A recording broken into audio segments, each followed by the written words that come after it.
Acum vă aflați pe pagina principală a programului de învățământ la distanță e-Learning Public Health. Pe partea centrală a ecranului sunt afișate cursurile la care ați fost înscris și de care veți beneficia pe parcursul învățământului la distanță.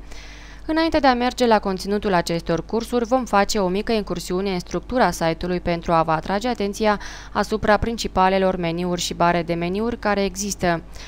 Pentru început, vom merge la bara de meniuri din colțul drept și vom selecta limba de lucru.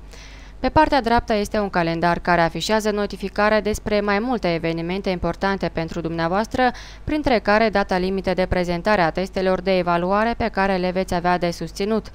Tot aici puteți vedea și alți colegi de-ai dumneavoastră care sunt conectați la moment pe acest portal informațional. Pentru a intra în contact cu ei există mai multe posibilități, una dintre care este să scrieți un mesaj accesând linkul Mesaje de pe partea stângă a site-ului. Apropiem cursorul de cursul care ne interesează și facem click pe el. La deschiderea cursului selectat, pe fereastra din mijloc apar lecțiile propuse pentru acest curs, precum și rubricile chat și forum care le preced și la care vom reveni un pic mai târziu.